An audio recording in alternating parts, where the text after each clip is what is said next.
TV ನ್ಯೂಸ್ಗೆ ಸ್ವಾಗತ. ಆಕಾಶ ಕಾಯದ ಖಗೋಳದಲ್ಲಿ ವಿಸ್ಮಯಗಳು ಜರುಗುತ್ತಲಿರುತ್ತವೆ. 2026ರಲ್ಲಿ ಒಟ್ಟು 4 ಗ್ರಹಣಗಳು ಸಂಭವಿಸಲಿದ್ದು 2 ಸೂರ್ಯಗ್ರಹಣಗಳು 2 ಚಂದ್ರಗ್ರಹಣಗಳು ಸಂಭವಿಸಲಿವೆ. ಈಗಾಗಲೇ ಮೊದಲ ಸೂರ್ಯಗ್ರಹಣ ಮತ್ತು ಚಂದ್ರಗ್ರಹಣ ಮುಗಿದಿದ್ದು 2026ರ ಕೊನೆಯ ಸೂರ್ಯಗ್ರಹಣ ಹಾಗೂ ಚಂದ್ರಗ್ರಹಣಗಳು ಸಂಭವಿಸಲಿವೆ. ಆಗಸ್ಟ್ ತಿಂಗಳಿನಲ್ಲೇ 2026ರ ಆಗಸ್ಟ್ ತಿಂಗಳಿನಲ್ಲಿ ಒಂದು ಕೊನೆಯ ಸೂರ್ಯಗ್ರಹಣ, ಕೊನೆಯ ಚಂದ್ರಗ್ರಹಣಗಳು ಸಂಭವಿಸಲಿವೆ.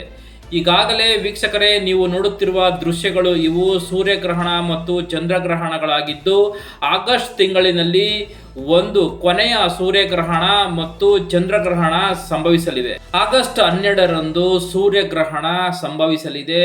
ಅಂದೇ ಹಿಂದೂ ಪಂಚಾಂಗದ ಪ್ರಕಾರ ಭೀಮನ ಅಮಾವಾಸ್ಯೆಯು ಕೂಡ ಆರಂಭಗೊಳ್ಳಲಿದೆ. ಭೀಮನ ಅಮಾವಾಸ್ಯೆ ಮುಗಿದ ನಂತರ ಶ್ರಾವಣ ಮಾಸ ಹುಟ್ಟಿಕೊಳ್ಳಲಿದ್ದು, ಅಂದಿನಿಂದ ಹೊಸ ಹಬ್ಬಗಳು ಆರಂಭಗೊಳ್ಳಲಿವೆ. ಆಗಸ್ಟ್ 28ರಂದು ಚಂದ್ರಗ್ರಹಣವು ಕೂಡ ಹುಣ್ಣಿಮೆಯ ದಿನ ಸಂಭವಿಸಲಿದೆ. ಈ ಹುಣ್ಣಿಮೆಯ ಚಂದ್ರಗ್ರಹಣವನ್ನು ಸಂಪೂರ್ಣವಾಗಿ ಭಾರತೀಯರು ಕಣ್ತುಂಬಿಕೊಳ್ಳಬಹುದು. ಆದರೆ ಆಗಸ್ಟ್ 12ರಂದು ಸಂಭವಿಸುವ ಸಂಪೂರ್ಣ ಸೂರ್ಯಗ್ರಹಣವನ್ನು ಭಾರತೀಯರು ನೋಡಲು ಸಾಧ್ಯವಿಲ್ಲ.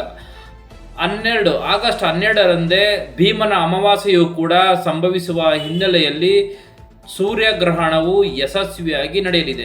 ಆದರೆ ಭಾರತೀಯರು ನೋಡಲು ಸಾಧ್ಯವಿಲ್ಲ.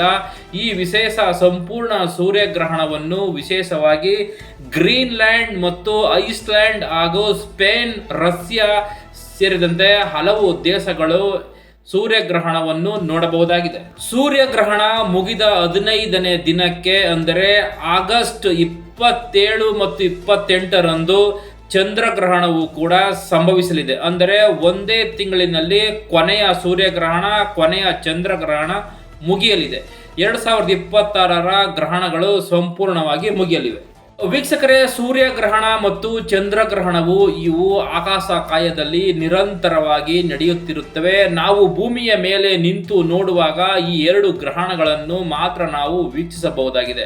ಆದರೆ ಪ್ರತಿಯೊಂದು ಗ್ರಹಗಳಿಗೂ ಕೂಡ ಗ್ರಹಣಗಳು ಹಿಡಿಯುತ್ತವೆ. ಶನಿ ಗ್ರಹ, ಬುಧ ಗ್ರಹ, ಗುರು ಗ್ರಹ, ಶುಕ್ರ ಗ್ರಹ ಸೇರಿದಂತೆ ಹಲವು ಗ್ರಹಗಳಿಗೆ ಗ್ರಹಣಗಳು ಆಗುತ್ತಿರುತ್ತವೆ. ಆದರೆ ಈ ಮಾಹಿತಿ ನಮಗೆ ಗೊತ್ತಾಗದ ಕಾರಣ ಆ ಗ್ರಹಣಗಳ ಮಾಹಿತಿ ಸಂಪೂರ್ಣವಾಗಿ ಲಭ್ಯವಾಗಿರುವುದಿಲ್ಲ.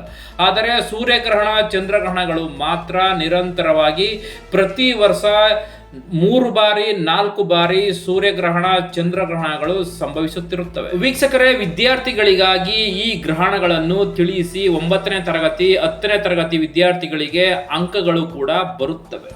ಸೂರ್ಯಗ್ರಹಣ ಎಂದರೆ ಚಂದ್ರನು ಭೂಮಿ ಮತ್ತು ಸೂರ್ಯನ ಮಧ್ಯೆ ಬಂದಾಗ ಸೂರ್ಯಗ್ರಹಣ ಸಂಭವಿಸುತ್ತದೆ.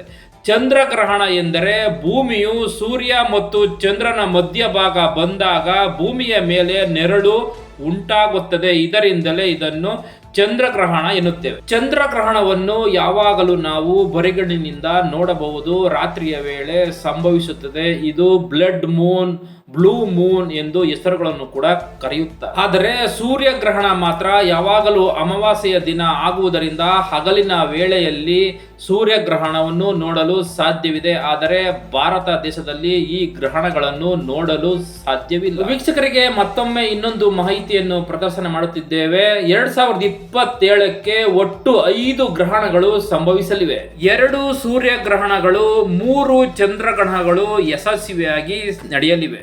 2027ರ ಫೆಬ್ರವರಿ 6ರಂದು ಸೂರ್ಯಗ್ರಹಣ, ಫೆಬ್ರವರಿ 20ರಂದು ಚಂದ್ರಗ್ರಹಣ, ಜುಲೈ 18ರಂದು ಚಂದ್ರಗ್ರಹಣ, ಆಗಸ್ಟ್ 2ರಂದು ಸೂರ್ಯಗ್ರಹಣ, ಆಗಸ್ಟ್ 17ರಂದು ಚಂದ್ರಗ್ರಹಣ ಸಂಭವಿಸಲಿವೆ. ವೀಕ್ಷಕರೇ, ಈ ವಿಷಯವನ್ನು 9ನೇ ತರಗತಿ 10ನೇ ತರಗತಿ ಹಾಗೂ 8 ಪ್ರೌಢಶಾಲಾ ವಿದ್ಯಾರ್ಥಿಗಳಿಗೆ ಈ ಮಾಹಿತಿಯನ್ನು ತಿಳಿಸಿಕೊಡಿ. ಅವರಿಗೆ ಅತ್ಯುತ್ತಮ ಅಂಕ ಪಡೆಯಲು ಸಾಧ್ಯವಾಗುತ್ತದೆ. ಮತ್ತು ಪ್ರಶ್ನೆ ಪತ್ರಿಕೆಗಳಲ್ಲಿ ಸೂರ್ಯಗ್ರಹಣ, ಚಂದ್ರಗ್ರಹಣಗಳ ಚಿತ್ರಗಳನ್ನು ಕೂಡ ಬರೆಯಬೇಕಾಗುತ್ತದೆ. ವೀಕ್ಷಕರೇ, ಮತ್ತೊಮ್ಮೆ ಹೇಳುತ್ತಿದ್ದೇನೆ, 2027ರಂದು ಒಟ್ಟು 5 ಗ್ರಹಣಗಳು ಸಂಭವಿಸಲಿವೆ.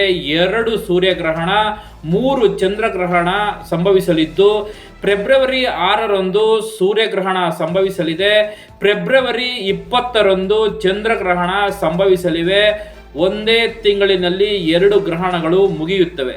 ಜುಲೈ 18ರಂದು ಚಂದ್ರಗ್ರಹಣ ಮಾತ್ರ ಸಂಭವಿಸಲಿದೆ. ಆ ತಿಂಗಳು 1 ಗ್ರಹಣ ಮಾತ್ರ ಸಂಭವಿಸಲಿದೆ.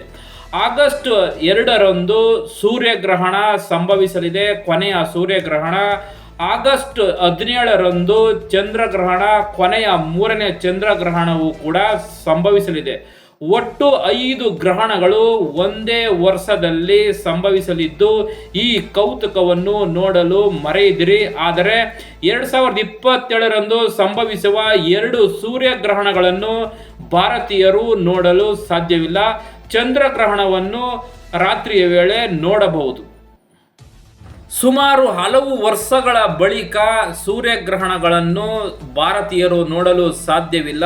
ಆ ಮಾಹಿತಿಯನ್ನು ನೀಡುತ್ತಿದ್ದೇವೆ ವೀಕ್ಷಕರೇ. ಭಾರತ ದೇಶದಲ್ಲಿ ಕೊನೆಯದಾಗಿ 2022ರ ಅಕ್ಟೋಬರ್ 25ರಂದು ಸೂರ್ಯಗ್ರಹಣವನ್ನು ವೀಕ್ಷಿಸಲಾಯಿತು. ಭಾರತೀಯರು ಸೂರ್ಯಗ್ರಹಣವನ್ನು ನೋಡಲು 2027 ಅಕ್ಟೋಬರ್ 2ರಂದು ಭಾಗಶಃ ಈ ಸೂರ್ಯಗ್ರಹಣ ಭಾರತದ ಪಶ್ಚಿಮ ಭಾಗದಲ್ಲಿ ಗೋಚರಿಸಲಿದೆ. ಆದರೆ ನೋಡಲು ಸಾಧ್ಯವಿಲ್ಲ. ಮುಂಬೈನಲ್ಲಿ ಸ್ವಲ್ಪ ಮಟ್ಟಿಗೆ ಕಾಣಿಸುತ್ತದೆ, ಆದರೆ ಸಂಪೂರ್ಣವಾಗಿ ನೋಡಲು ಸಾಧ್ಯವಿಲ್ಲ. ಸೂರ್ಯಗ್ರಹಣವನ್ನು ಸಂಪೂರ್ಣವಾಗಿ ನೋಡಲು 2030ರ ಜೂನ್ 1ರವರೆಗೆ ಕಾಯಬೇಕು. ಭಾರತದ ಕೆಲವು ಭಾಗಗಳಲ್ಲಿ ಮತ್ತೊಂದು ಕಂಕಣ ಭಾಗಶಃ ಸೂರ್ಯಗ್ರಹಣ ಸಂಭವಿಸಲಿದೆ.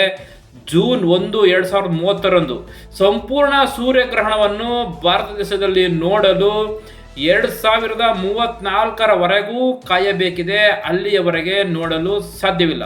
2034ರ ಮಾರ್ಚ್ 20ರಂದು ಸಂಭವಿಸುವ ಸಂಪೂರ್ಣ ಸೂರ್ಯಗ್ರಹಣವನ್ನು ಭಾರತೀಯರು ನೋಡಲು ಸಾಧ್ಯವಿದೆ. ಭಾರತ ದೇಶದಲ್ಲಿ ಸಂಪೂರ್ಣ ಸೂರ್ಯಗ್ರಹಣವನ್ನು ನೋಡಬಹುದಾಗಿದೆ. ಭಾರತೀಯರು ಸೂರ್ಯಗ್ರಹಣವನ್ನು ನೋಡಿ ಸುಮಾರು 8 ವರ್ಷಗಳಾಗಿವೆ.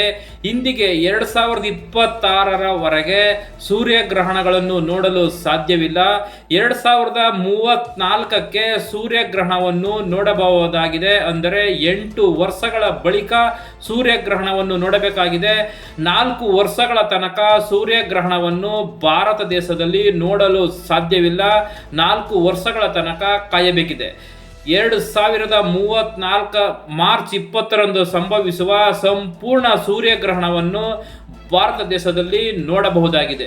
ಅಂದರೆ 4 ವರ್ಷಗಳ ಕಾಲ ಕಾಯಬೇಕಿದೆ. ಈ ಕೌತುಕವನ್ನು ತಿಳಿದುಕೊಳ್ಳಲು ನೋಡಲು 4 ವರ್ಷ ಕಾಯಬೇಕಾಗಿದೆ. ಸಂಪೂರ್ಣ ಸೂರ್ಯಗ್ರಹಣವು 2034 ಮಾರ್ಚ್ 20ರಂದು ಸಂಭವಿಸುವ ಈ ಸೂರ್ಯಗ್ರಹಣವನ್ನು ಭಾರತ ದೇಶದಲ್ಲಿ ಸಂಪೂರ್ಣವಾಗಿ ನೋಡಬಹುದಾಗಿದೆ. ಭಾರತೀಯರು 2022ರಂದು ನೋಡಿದಂತಹ ಸೂರ್ಯಗ್ರಹಣ ಬಿಟ್ಟರೆ ಇನ್ನುಳಿದ ಯಾವ ಸೂರ್ಯಗ್ರಹಣಗಳನ್ನು ನೋಡಲು ಸಾಧ್ಯವಿಲ್ಲ. ಇನ್ನು ಇವರು 2034ರವರೆಗೂ ಸೂರ್ಯಗ್ರಹಣವನ್ನು ನೋಡಲು ಕಾಯಬೇಕಿದೆ. ಅಂದರೆ ಒಟ್ಟು 4 ವರ್ಷಗಳ ಕಾಲ ಕಾಯಬೇಕಿದೆ. ಸೂರ್ಯಗ್ರಹಣವನ್ನು ನೋಡಿ 8 ವರ್ಷಗಳು ಕಳೆದು ಹೋಗುತ್ತವೆ. ಈಗಾಗಲೇ 4 ವರ್ಷಗಳು ಕಳೆದು ಹೋಗಿರುವುದರಿಂದ ಇನ್ನೂ 4 ವರ್ಷಗಳು ಕಳೆದರೂ ಸೂರ್ಯಗ್ರಹಣವನ್ನು ಭಾರತ ದೇಶದಲ್ಲಿ ನೋಡಲು ಸಾಧ್ಯವಿಲ್ಲ. 2034ರವರೆಗೂ ನೋಡಲು ಸಾಧ್ಯವಿಲ್ಲ. 2034ರ ಮಾರ್ಚ್ 20ರಂದು ಸಂಭವಿಸುವ ಸೂರ್ಯಗ್ರಹಣವನ್ನು ಕಣ್ತುಂಬಿಕೊಳ್ಳಬಹುದು, ಕೌತುಕವನ್ನು ಮೆಚ್ಚಿಕೊಳ್ಳಬಹುದು, ವಿಸ್ಮಯವನ್ನು ಅರಿಯಬಹುದು.